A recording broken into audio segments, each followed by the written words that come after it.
नमस्कार दोस्तों, कैसे हैं आप लोग। उम्मीद करता हूं आप लोग अच्छे होंगे और अच्छे होने भी चाहिए। दोस्तों, जैसा कि हम जानते हैं कि 140 करोड़ भारतीयों का दिल टूट गया है क्योंकि विनेश फोगाट को फाइनल खेलने का मौका नहीं मिला है। वो डिस्क्वालीफाई कर दी गई है। जिनकी पदक बिल्कुल पक्की लग रही थी। ऐसा लग रहा था कि इंडिया के पास गोल्ड आने ही वाला है। गोल्ड नहीं तो सिल्वर तो आ ही जाएगा। लेकिन ऐसा हुआ कि किस्मत का कुछ ऐसा खेल हुआ कि विनेश फोगाट को ठीक फाइनल के दिन सुबह उनको डिस्क्वालीफाई कर दिया गया। बता दूं दोस्तों आपको, भारतीय रेसलर विनेश फोगाट ने पेरिस ओलंपिक के डिस्क्वालिफिकेशन के खिलाफ अपील दायर की है। उन्होंने court of arbitration for sports में अपील बुधवार शाम को सिल्वर दिए जाने की अपील की। बुधवार सुबह विनेश का वजन उनकी कैटेगरी 50 किलो से 100 ग्राम ज़्यादा निकला। इसके बाद ओलंपिक एसोसिएशन ने उन्हें फ्री स्टाइल महिला कुश्ती के लिए अयोग्य घोषित कर दिया गया। भारतीय ओलंपिक संघ ने भी इसकी पुष्टि की है। जब विनेश बुधवार रात होने वाला 50 केजी कैटेगरी विमेंस रेसलिंग का फाइनल अब नहीं खेल सकेंगी, उन्हें कोई भी मेडल नहीं मिलेगा। सबसे मुश्किल बात यह है कि इस फैसले के खिलाफ अपील भी नहीं की जा सकती है। विनेश पहली बार 50 किलोग्राम कैटेगरी में खेल रही थी। इससे पहले वो 53 किलोग्राम में खेलती थी। ओलंपिक से बाहर होने के बाद विनेश की तबीयत खराब हो गई और उन्हें अस्पताल में भर्ती कराया गया। कोच विजय दाहिया उनसे मिलने पहुंचे तो विनेश ने उनसे कहा, किस्मत खराब थी, हम मेडल से चूक गए, लेकिन यह खेल का हिस्सा है। इससे पहले प्रधानमंत्री नरेंद्र मोदी ने भी इंडियन ओलंपिक एसोसिएशन की अध्यक्ष पीटी उषा से कहा कि वे रेसलर की मदद के तरीके तलाशें। पीएम ने उषा से इस मामले में विरोध दर्ज कराने को भी कहा है। भारतीय ओलंपिक टीम के डॉक्टर दिनशॉ पौडीवाला ने स्टेटमेंट जारी करके बताया कि विनेश और उनके कोच को मंगलवार रात ही उनके ज़्यादा वजन के बारे में पता चल गया था।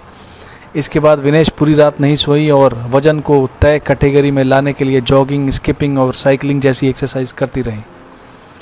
डॉक्टर पौडीवाला ने बताया कि विनेश ने अपने बाल और नाखून तक काट दिए। उनके कपड़े भी छोटे कर दिए गए थे। इसके बावजूद उनका वजन नहीं घट पाया। कुछ मीडिया रिपोर्ट्स में कहा गया कि भारतीय दल ने विनेश को थोड़ा और समय देने की मांग की थी, लेकिन उनकी मांग नहीं सुनी गई। दोस्तों, इंडियन ओलंपिक एसोसिएशन ने कहा, यह बेहद खेदजनक है कि विनेश फोगाट को ज़्यादा वजन बढ़ने के कारण 50 किलोग्राम कैटेगरी में अयोग्य घोषित कर दिया गया। रात भर की कोशिशों के बावजूद उनका वजन 50 किलोग्राम से कुछ ग्राम अधिक पाया गया। हम विनेश की निजता का सम्मान करने का अनुरोध करते हैं। भारतीय दल आगे इस पर कोई टिप्पणी नहीं करेगा। हम आगे आने वाली प्रतियोगिताओं पर फोकस करना चाहेंगे। विनेश मंगलवार को 3 मुकाबले जीतकर 50 किलोग्राम रेसलिंग ओलंपिक के फाइनल में पहुंचने वाली पहली भारतीय महिला रेसलर बनी थी। सेमीफाइनल में उन्होंने क्यूबा की पहलवान गुजमान लोपेजी को, क्वार्टर फाइनल में यूक्रेन की ओक्साना लिवाच और प्री क्वार्टर फाइनल में वर्ल्ड चैंपियन जापान की यूई सुसाकी को 3-2 से मात दी थी। अब विनेश की जगह उनसे हार चुकी क्यूबा की रेसलर फाइनल खेलेंगी।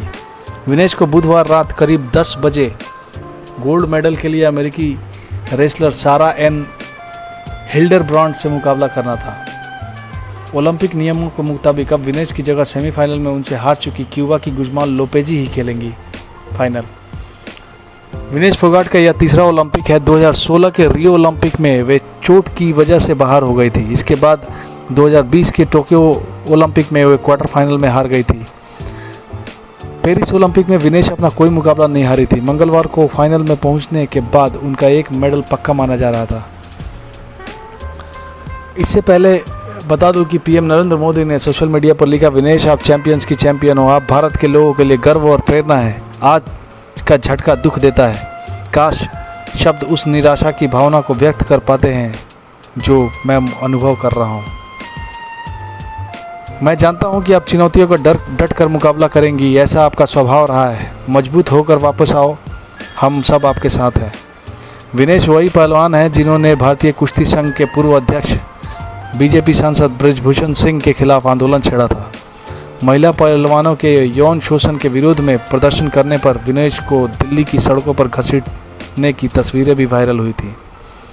पेरिस ओलंपिक चयन ट्रायल को लेकर भी खूब बवाल हुआ। पहलवान अंतिम पंघाल के सिलेक्शन के चलते विनेश को अपनी मूल वेट कैटेगरी 53 किलोग्राम छोड़नी पड़ी और वेट घटाकर 50 किलोग्राम कैटेगरी में आ गई। फाइनल में पहुंचने पर महावीर फोगाट ने कहा था, यह ब्रिजभूषण के मुंह पर तमाचा है। ओलंपिक से बाहर होने से पहले विनेश के ताऊ द्रोणाचार्य अवार्डी महावीर फोगाट ने कहा था कि पहली फाइट में वर्ल्ड चैंपियन यूई सुसाकी को हराकर विनेश गोल्ड मेडल की दावेदार बन गई थी। इस बार पूरी उम्मीद है कि विनेश गोल्ड मेडल जीत कर आएगी। विनेश ने जो कर दिखाया है यह ब्रिजभूषण सिंह के मुंह पर एक तमाचा है। ब्रिजभूषण हराने के पीछे लगा हुआ था, लेकिन विनेश की मेहनत रंग लाई है। ओलंपिक तक पहुंचने की उनकी ये लड़ाई काफ़ी पहले शुरू हो गई थी। 2020 टोक्यो ओलंपिक के बाद विनेश को बैन कर दिया गया था। तब इंडियन रेसलिंग फेडरेशन के अध्यक्ष ब्रिजभूषण सिंह ने कहा था, हमने एक खोटा सिक्का भेजा था। बाद में पहलवानों और ब्रिजभूषण के बीच लड़ाई सुप्रीम कोर्ट तक पहुंच गई। इस बीच बैन से दुखी विनेश तानों से परेशान होकर डिप्रेशन में चली गई। साइकोलॉजिस्ट के पास गई तो उसने कहा कि अगर कुश्ती नहीं छोड़ी तो परेशानी बहुत बढ़ सकती है। विनेश नहीं रुकी, कुश्ती लड़ती रही और तीसरे ओलंपिक में जगह बनाई। भास्कर रिपोर्ट विनेश के घर पहुंचे, जाना कि टोक्यो के बाद इस पहलवान ने क्या क्या चुनौतियां झेली और कैसे उनसे लड़ी। विनेश फोगाट के बारे में अगर मैं कहूं तो वो वाकई एक योद्धा है। और दोस्तों, कैसा लगा आपको ये वीडियो? कृपया लाइक शेयर सब्सक्राइब करें और हमें ग्रो करने का मौका दें। थैंक यू दोस्तों।